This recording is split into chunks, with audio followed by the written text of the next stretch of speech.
오늘 말씀은 우리가 성경에서 가장 이해하기가 어렵고 또 가장 경고의 그러한 말씀, 예수님께서 하신 그러한 경고하셨던 또 무서운 말씀 가운데 한 가지가 바로 오늘 말씀입니다. 오늘 말씀은 성령 모독죄에 대하여서 예수님께서 말씀하셨습니다.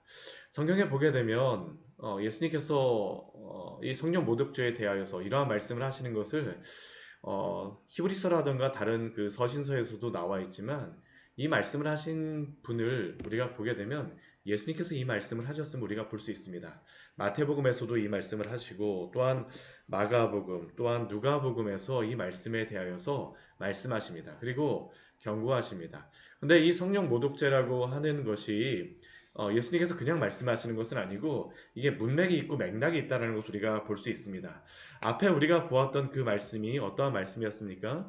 예수님께서 귀신 들려서 눈 멀고 말 못하는 사람을 고쳐주셨습니다. 그리고 이러한 예수님의 이적에 대해서 주변에 있던 많은 사람들은 야 이것이야말로 이 바로 다윗의 자손으로 행하신 그러한 이적이다라고 하면서 많은 사람들이 이사야서 35장의 말씀을 그들이 기억하면서 또 성경에 나와 있는 그 메시아 이적에 대한 것들을 기억하면서 이것이야말로 그리스도로서 오신 예수님이 행하신 이적이다라고 그들이 고백하는데 이것에 대해서 반대적인 말을 하였던 사람이 바로 바리새인들입니다.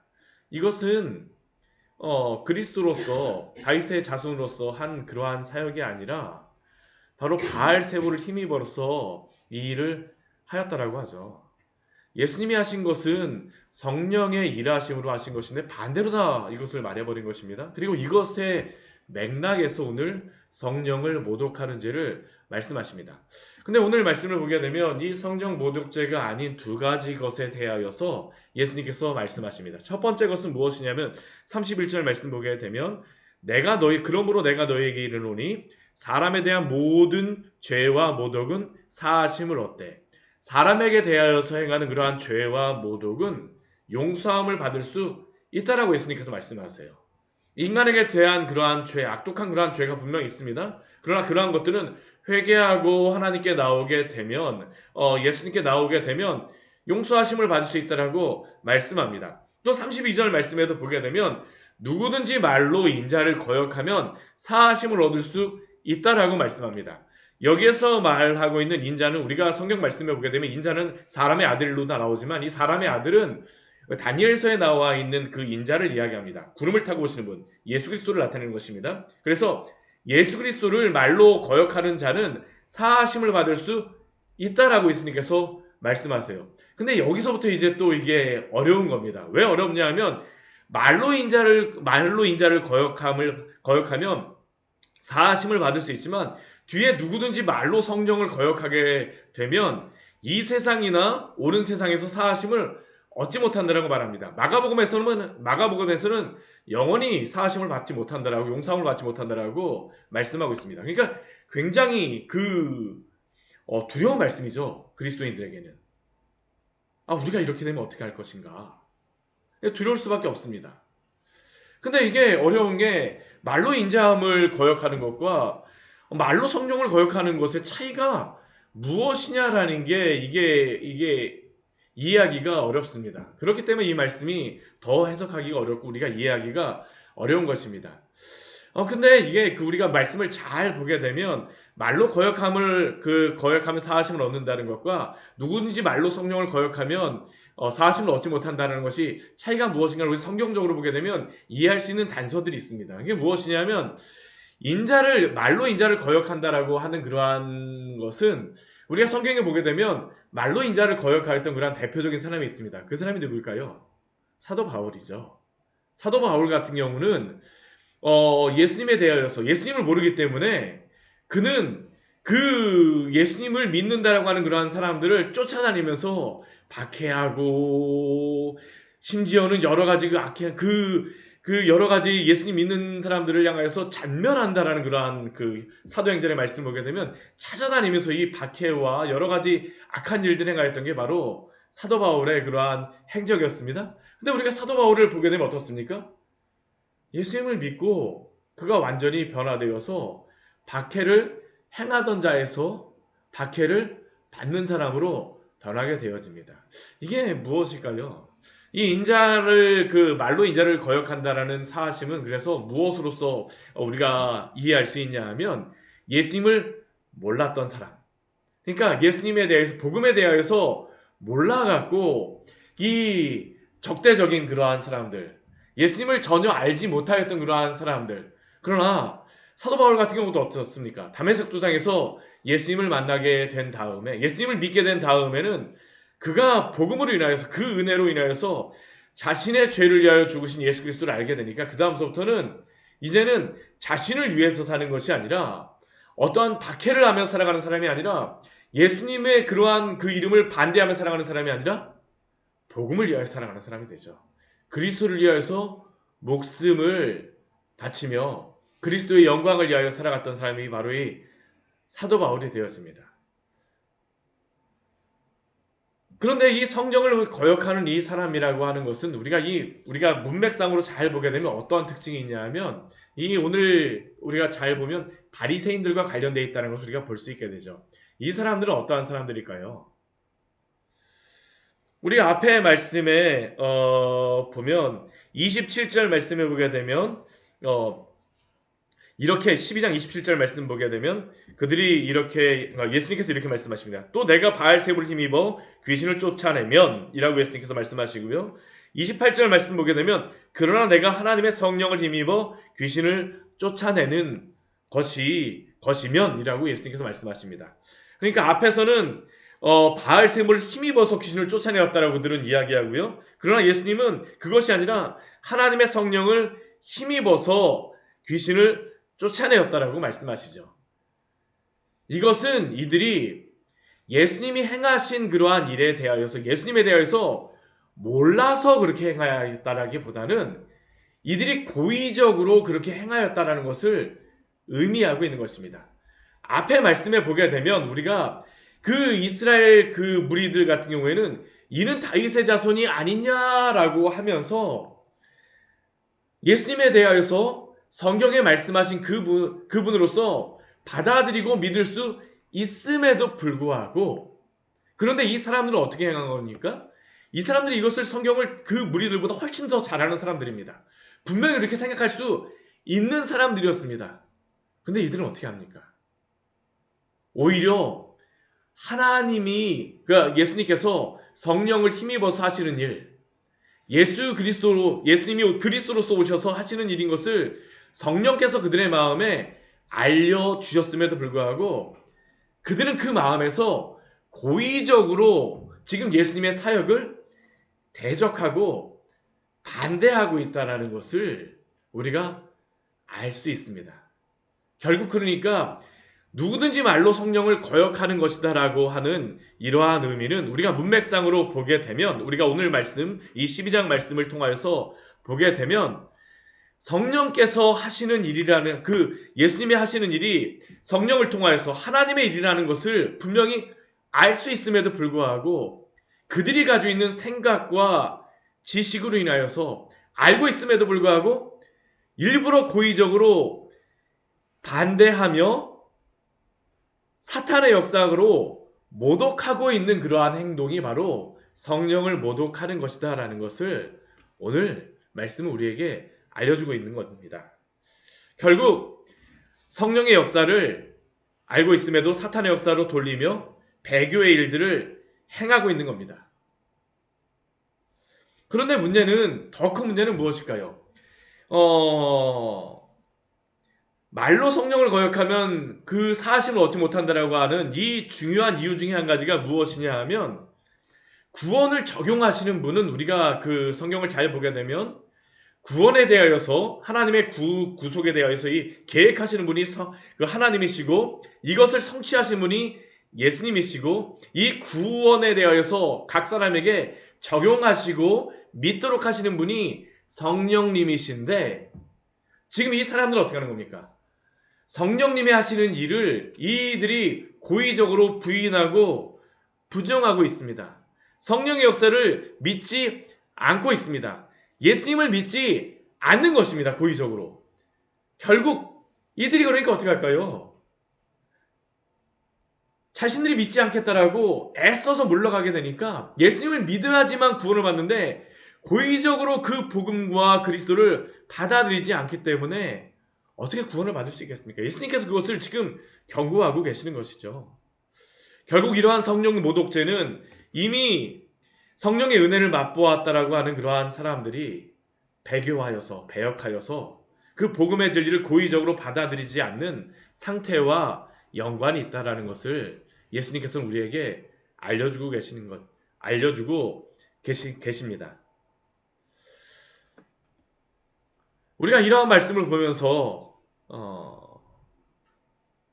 우리가 또 한 가지 우리의 주변에 그러한 상황들을 보게 되면 이전에 그 믿음이 있었다라고 하시는 그러한 분들 가운데 예수님과 복음에 대해 적대적이 된 분들을 보게 되면 오히려 이런 분들에게는 복음을 전하기가 더 어려운 것을 우리가 보게 되어집니다. 왜냐하면 이미 나는 복음도 알고 그리스도에 대하여서도 알고 있다라고 말하면서 복음을 듣지 않으려고 하기 때문입니다. 그러니까 결국 회개하지 못하죠.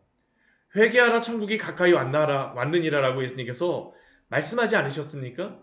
회개하고 그 길에서 죄악된 길에서 돌이켜서 예수님께 와야 되는데 회개하지 않고 오히려 더 적대적으로 가게 되면 어떻게 예수님을 믿게 될 수가 있겠습니까?